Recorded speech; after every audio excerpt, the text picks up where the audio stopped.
Gendran, Dr. L. Murugan, Sri K. Annamalai, Srimati Vaniti Srinivasan, Sri S. P. Velumani, Sri Pollachi Jayaraman, Sri Bhoj Rajan, Sri S. Tangraj, Sri Udamalai K. Radhakrishnan, Sri M.S.M. Anandan, Dr. S.D. Prem Kumar, Srimati Karthika Shiv Kumar, Sri Shunumelu, Sri K.R. Jayaraman, Sri Amman K. Arjunan, Sri S. Damodaran, Sri P.R.G. Arun Kumar, Sri O.K. Chindaraj, Sri V.P. Kandasamy, Sri N.S.N. Nataraj, Sri K.P. Paramsivam, all other leaders on stage, in Anbaran, Tamil Sagodar Sagodar Gile, Vanakkam. First of all, I offer my prayers to Konai Amman and Bhagwan Murugan of Marudumalai. Just a few days ago, my Tamil brothers and sisters celebrated Puthandu across the world. I take this opportunity to wish all of you good health, happiness and prosperity. மேடையிலே வீற்றிருக்கின்ற அனைத்து தலைவர்களே, என் அன்பார்ந்த தமிழ் சகோதர சகோதரிகளே, வணக்கம். Coney அம்மனுக்கும் Marudhamalai முருகப்பெருமானுக்கும் முதற்கண் நான் என் பிரார்த்தனைகளை காணிக்கையாக்குகின்றேன். சில நாட்களுக்கு முன்புதான் உலகெங்கிலும் இருக்கும் என் தமிழ் சகோதர சகோதரிகள் புத்தாண்டு தினத்தை கொண்டாடினார்கள். இந்த வாய்ப்பினை பயன்படுத்தி நான் உங்கள் அனைவரின் உடல் நலம், சந்தோஷம், நல்வளம் ஆகியவற்றுக்காக என் நல்வாழ்த்துக்களை தெரிவிக்கின்றேன். A new year brings new hope and new energy. In this time of new beginnings, a new chapter is being written in the politics of Tamil Nadu. Tamil people are giving one clear message. NDA is in, DMK is out.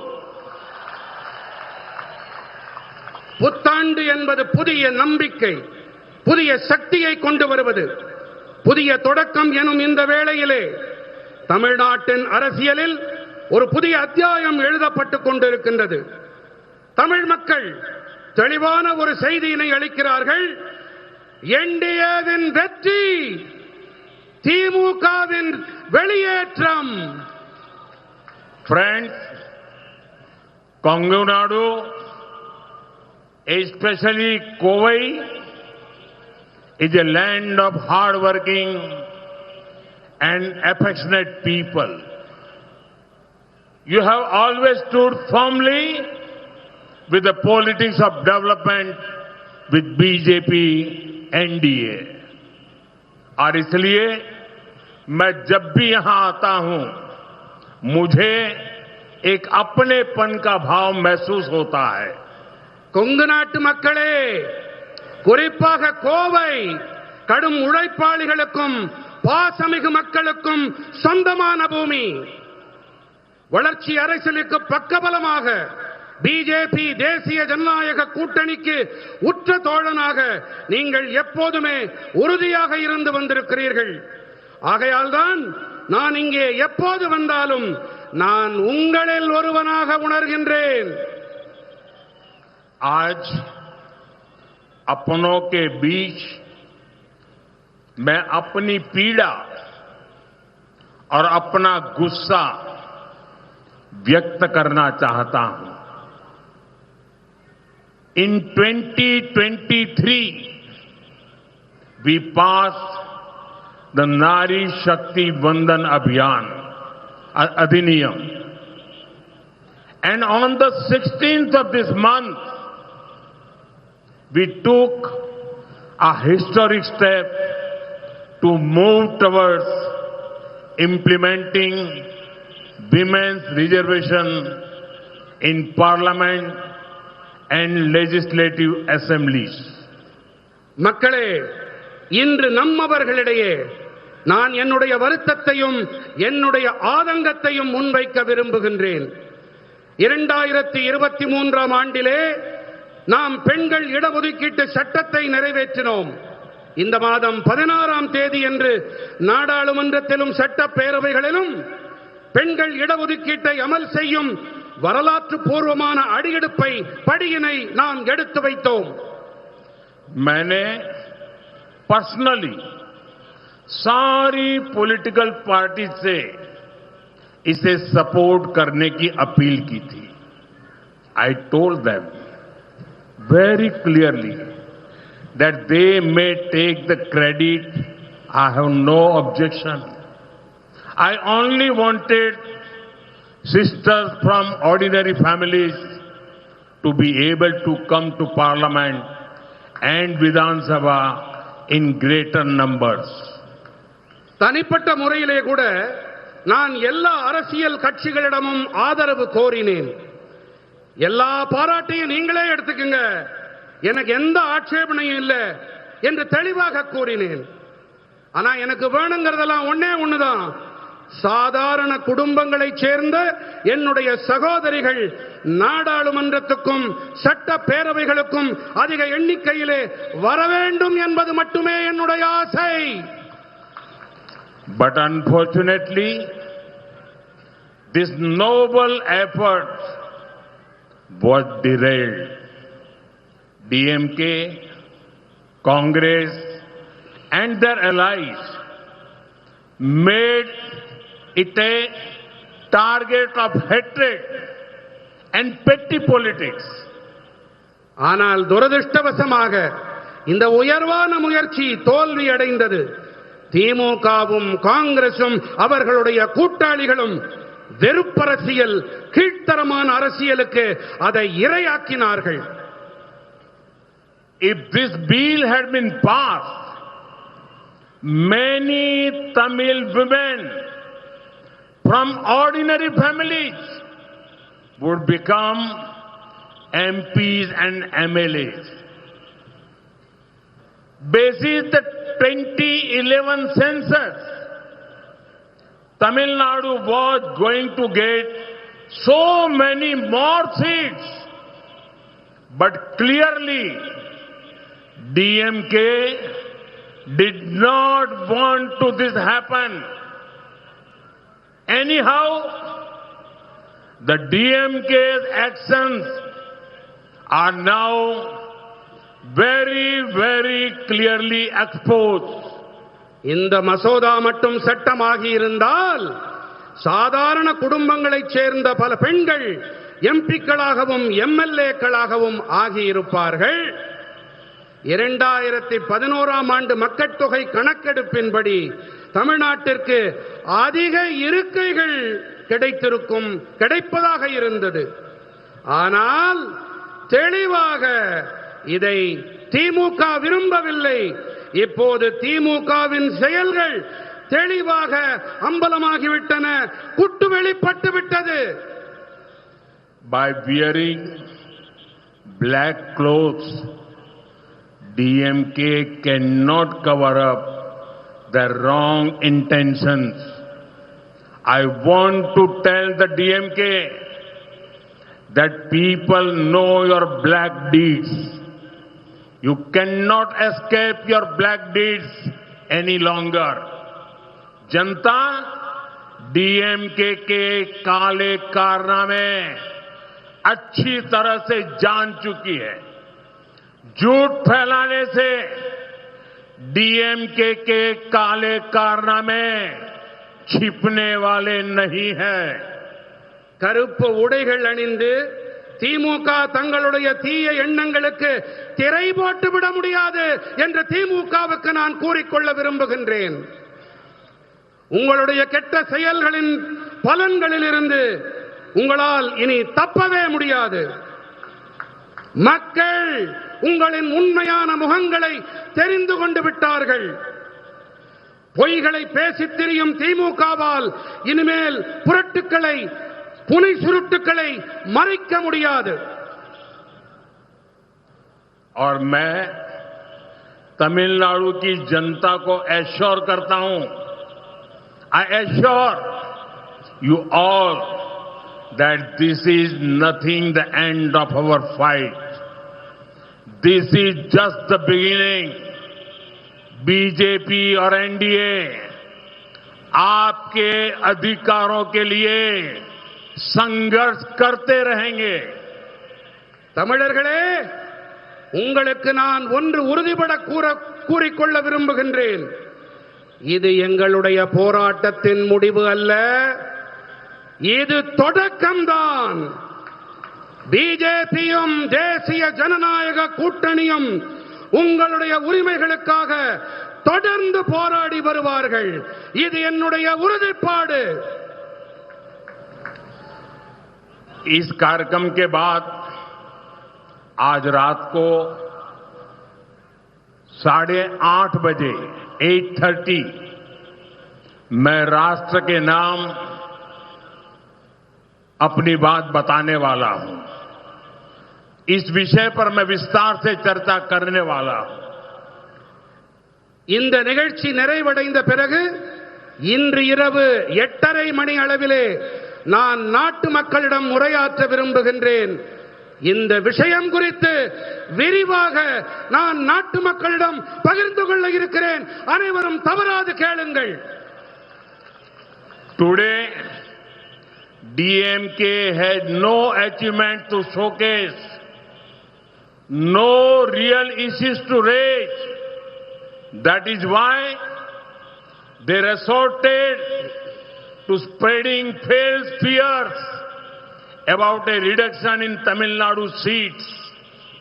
DMK had said earlier that current proportional representation must be maintained.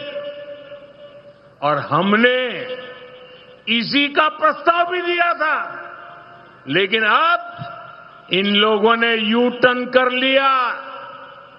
இன்று பெருமையாக சொல்லிக்கொள்ள திமுகவிடம் எந்த சாதனைகளும் கிடையாது. குற்றம் சொல்ல உண்மையான எந்த பிரச்சனைகளும் இல்லை. அதனால்தான் தமிழ்நாட்டின் இருக்கைகள் குறைப்பு பற்றி பொய்யான பயங்களை பரப்ப தொடங்கி இருக்கின்றார்கள். தற்போது இருக்கும் விகிதாச்சார அடிப்படையிலான பிரதிநிதித்துவம் தக்க வைக்கப்பட வேண்டும் என்று திமுக முன்பு கூறியது. நாங்கள் இதன் அடிப்படையில் தான் மசோதாவை முன்வைத்தோம். ஆனால் அப்போது ஒன்ன சொன்னாங்க, இப்போது மாற்றி பேசுகிறார்கள். Why does it trouble DMK and Congress to see ordinary women rights? This one family parties want power to remain confined within their own families.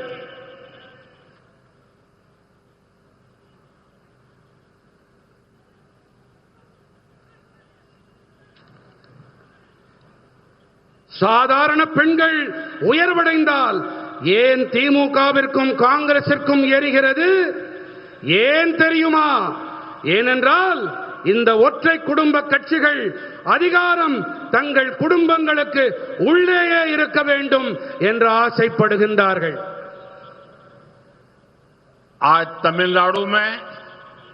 महिलाएं और यहां तक कि छोटी बच्चियां भी क्रिमिनल से सुरक्षित नहीं है। DMK harms women in Tamil Nadu by enabling violence and crime. They do not stand with women in parliament either. लेकिन अब डीएमके की इस नारी विरोधी सोच को जवाब जरूर मिलेगा। இந்த தமிழ்நாட்டிலே பெண்களாகட்டும் ஏன் சின்ன குழந்தைகளாகட்டும் குற்றவாளிகளால் பாதுகாப்பில்லாமல் இருக்கின்றார்கள். வன்முறை மற்றும் குற்றங்களுக்கு ஆதரவாக இருப்பதன் மூலம் பெண்களுக்கு தீங்கிழைக்கின்றது திமுக. இது மட்டுமா, நாடாளுமன்றத்திலும் கூட இவர்கள் பெண்களுக்கு ஆதரவாக இருப்பதில்லை. ஆனால் இப்போது பெண்களுக்கு எதிரான எண்ணப்பாட்டிற்கு சரியான பதில் திமுகவிற்கு கண்டிப்பாக கிடைக்கும். I request SPG people please collect this photograph. These kids are.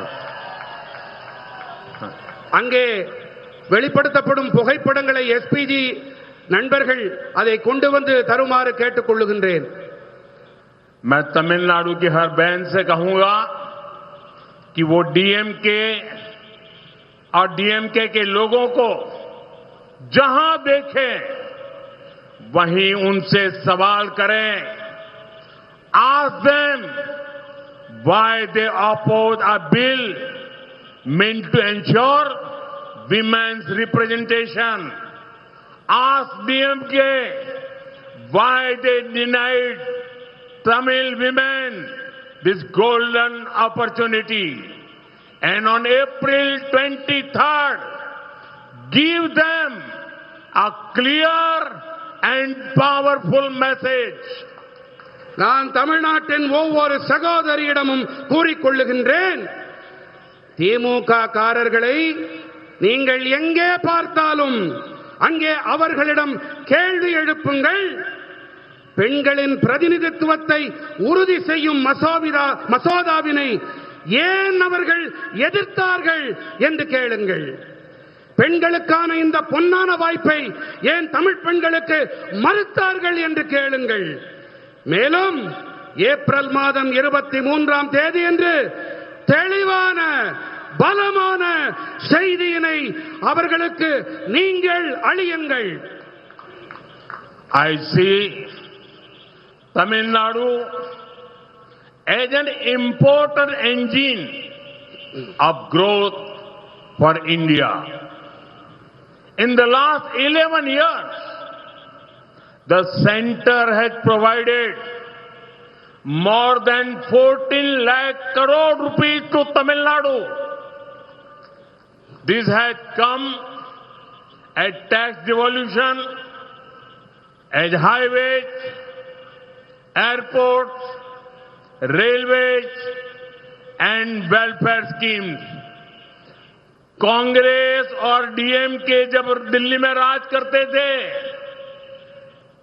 तब तमिलनाडु को जितने पैसे मिले थे ये धनराशि उससे कई गुना ज्यादा है. இந்தியாவின் வளர்ச்சிக்கான முக்கியமான என்ஜினாக தமிழ்நாட்டினை நான் பார்க்கின்றேன். கடந்த 11 ஆண்டுகளாக 14 லட்சம் கோடி ரூபாய்க்கும் அதிகமான நிதியை தமிழ்நாட்டிற்கு மத்திய அரசு அளித்திருக்கின்றது. இது நிதி பகிர்வாக நெடுஞ்சாலைகள், விமான நிலையங்கள், ரயில்வே துறை மற்றும் நலத்திட்டங்களாக அளிக்கப்பட்டிருக்கின்றன. காங்கிரசும் திமுகவும் ஆட்சி செய்த காலத்திலே தமிழ்நாட்டிற்கு அளிக்கப்பட்ட நிதியை விட இந்த தொகை பல மடங்கு அதிகம். Over the past 5 years, two things have increased to record levels in Tamil Nadu. The first is one family's wealth, and the second is Tamil Nadu's death. The DMK's top family is becoming richer and richer, while the debt on each person of Tamil Nadu is becoming more and more. நண்பர்களே, கடந்த 5 ஆண்டுகளாக தமிழ்நாட்டிலே 2 விஷயங்கள் சாதனை அளவுகளை எட்டியிருக்கின்றன. முதலாவதாக ஒரு குடும்பத்தின் சொத்து, இரண்டாவது தமிழ்நாட்டின் கடன். தமிழ்நாட்டின் உச்சபட்ச குடும்பம் மேலும் மேலும் பணக்காரர்களாகி வருகின்றார்கள். ஆனால் தமிழ்நாட்டிலே ஒவ்வொருவர் மீதும் இருக்கின்ற கடனோ மேலும் மேலும் மேலும் கூடிக்கொண்டே போகின்றது. DMK's policy is by the family, of the family and for the family. CM, same family. Deputy CM, same family. Prominent MP in Delhi, same family. Films, media houses, many such things controlled by one family. यहां तक कि DMK के senior नेताओं को भी एक परिवार के जूनियर मोस्ट मेंबर्स के सामने झुकना पड़ रहा है. திமுகவின் கொள்கை என்ன? குடும்பத்திற்கு, குடும்பத்தால், குடும்பத்திற்காக, அவ்வளவுதான். முதலமைச்சர் அதே குடும்பம், துணை முதலமைச்சர் அதே குடும்பம், தில்லியில் இருக்கும் முக்கியமான எம்பிக்கள் அதே குடும்பம், திரைப்படங்கள், ஊடக நிறுவனங்கள், இப்படி பல துறைகளை ஒரே குடும்பம் தன் கட்டுப்பாட்டிலே வைத்திருக்கிறது. எந்த அளவுக்கு என்றால் திமுகவின் மூத்த தலைவர்கள் கூட ஒரு குடும்பத்தின் மிக இளைய உறுப்பினர்களிடம் தலை தாழ்த்தி நடந்து கொள்ள வேண்டி இருக்கின்றது. Whenever I meet people from Tamil Nadu, they tell me there is a big competition in the family here. The competition is between the son and the son-in-law. They are competing on who will loot more. எப்போதெல்லாம் நான் தமிழ்நாட்டு மக்களை சந்திக்க நேர்கிறதோ அப்போதெல்லாம் அவர்கள் என்னிடத்திலே ஒரு விஷயத்தை கூறுவார்கள். அது என்ன தெரியுமா? இங்கே ஒரு குடும்பத்திற்குள்ளே பெரும் போட்டா போட்டி நிலவுகிறது. இது மகனுக்கும் மருமகனுக்கும் இடையிலான போட்டி. எதிலே போட்டி? யார் அதிகமாக கொள்ளையடிக்கிறார்கள் என்பதுதான் போட்டி.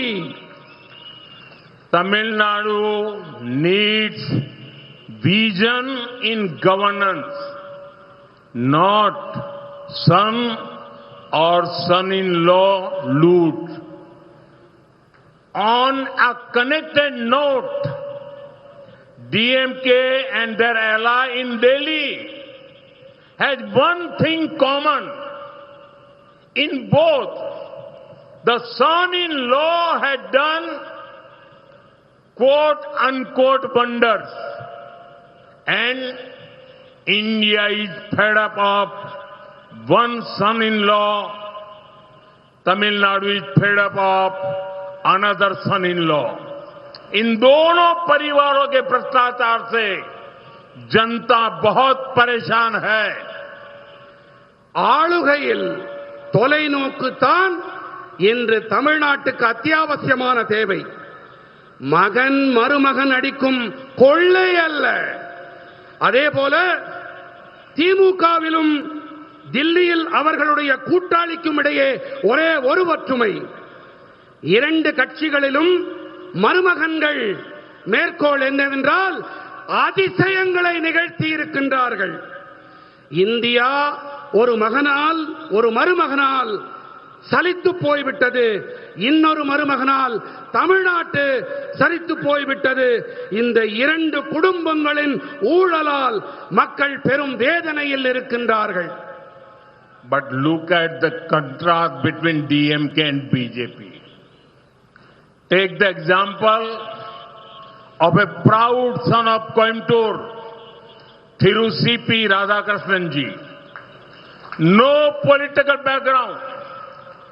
He grew through honesty and hard work. For example, when he was in the choir board, he took its export to record levels. Now, a son of Coimbatore is our vice president. ஆனால் திமுகவிற்கும் பிஜேபிக்கும் இடையிலான வித்தியாசத்தை பாருங்கள். கோயம்புத்தூரின் மண்ணின் மைந்தன் CP Radhakrishnan அவர்களையே எடுத்துக்காட்டாக எடுத்துக் கொள்வோமே. அரசியல் பின்புலம் ஏதும் கிடையாது. நேர்மை மற்றும் கடுமையான உழைப்பால் உயர்ந்தவர். தென்னை நார் வாரியத்தில் இருந்தபோது ஏற்றுமதியை சாதனை அளவுகளுக்கு கொண்டு சென்றார். இப்போது கோயம்புத்தூரின் மண்ணின் மைந்தன் ஒருவர் நமது துணை குடியரசுத் தலைவராக இருக்கின்றார். कोयम्बतूर के लोगों ने हमेशा से डीएमके की भ्रष्ट और माफिया स्टाइल राजनीति को नकारा है. Therefore, DMK looks at this region with a feeling of political revenge. Remember how a member of DMK's top family insulted the people a few months ago. Now they have sent here a politician known for massive scams, including test-back scam. திமுகவின் ஊழல் மலிந்த ரவுடியீச அரசியலை கோயம்புத்தூர் மக்கள் எப்போதுமே புறக்கணித்து வந்திருக்கின்றார்கள். ஆகையால் தான் இந்த பகுதியை ஒரு அரசியல் பழிவாங்கும் நோக்கோடுதான் திமுக அணுகி வந்திருக்கின்றது. திமுகவின் உச்சபட்ச குடும்பத்தின் உறுப்பினர் ஒருவர் கோவை மக்களை சில மாதங்களுக்கு முன்னால் எப்படி அவமானம் செய்தார் என்பது நினைவிருக்கிறது இல்லையா?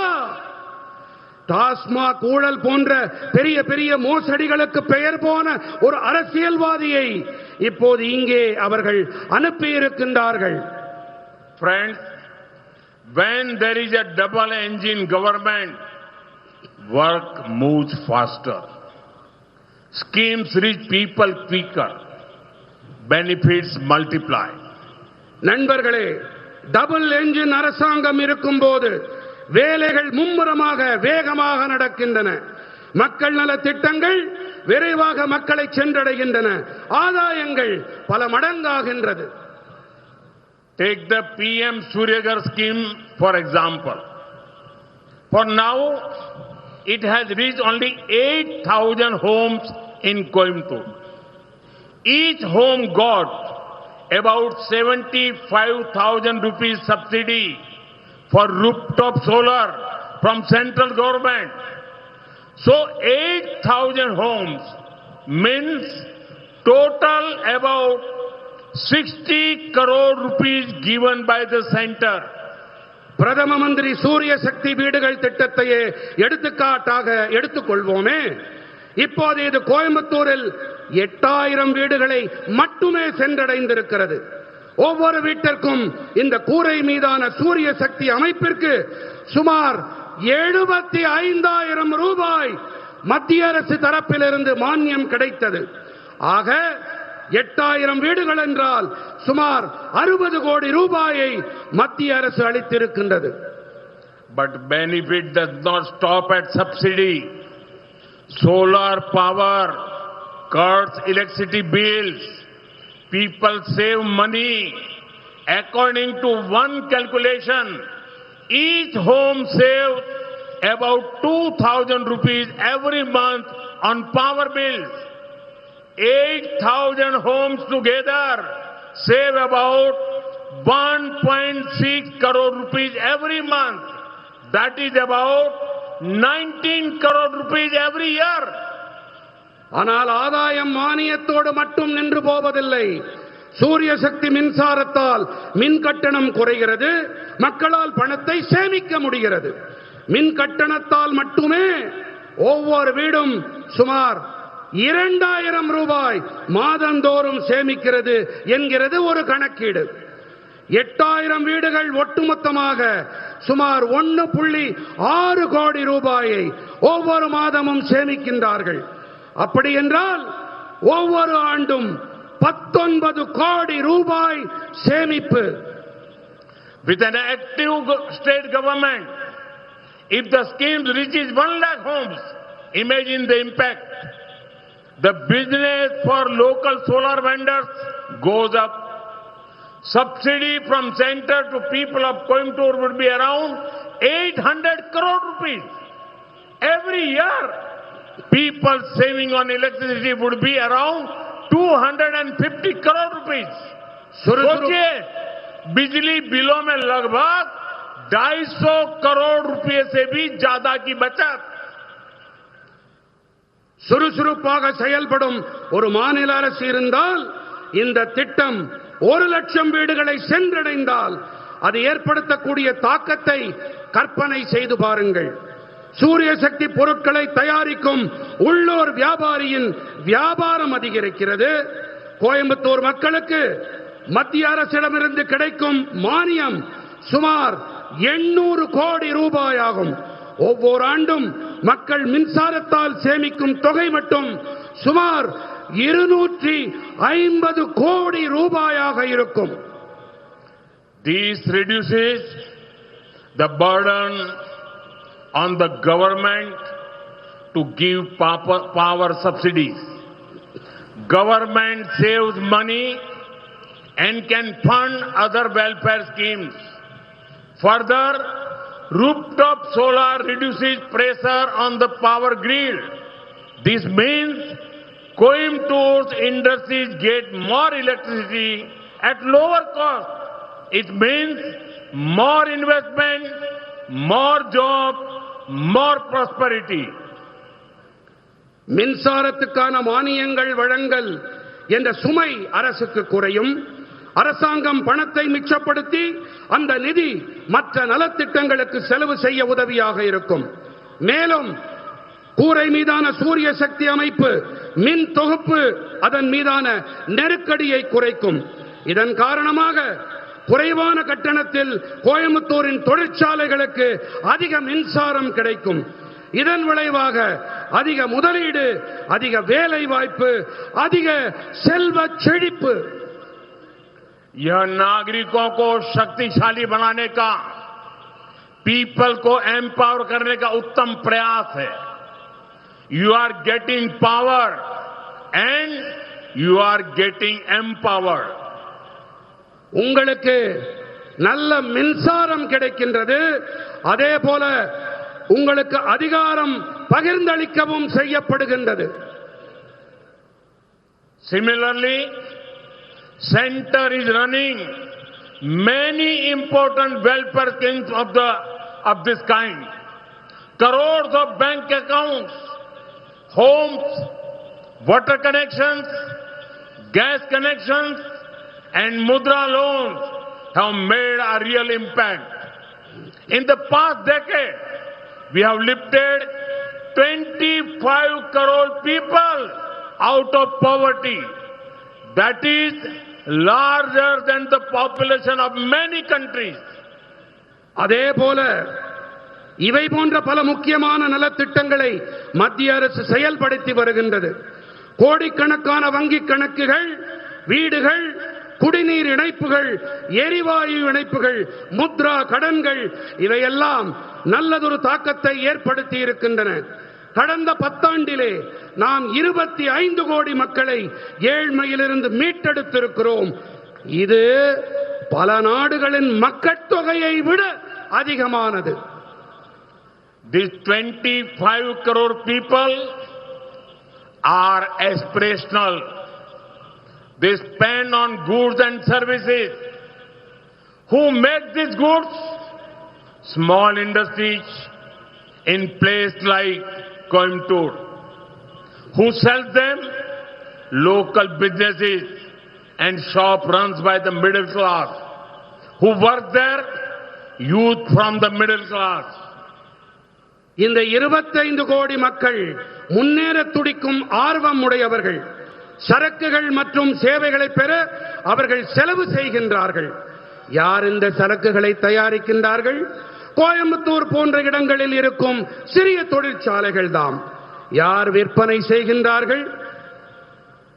நடுத்தர வர்க்கத்தினர் நடத்தி வரும் உள்ளூர் வியாபாரிகளும் கடைகளும் தான். யார் அங்கே வேலை பார்க்கின்றார்கள்? நடுத்தர வர்க்கத்தைச் சேர்ந்த இளைஞர்கள் தாம்.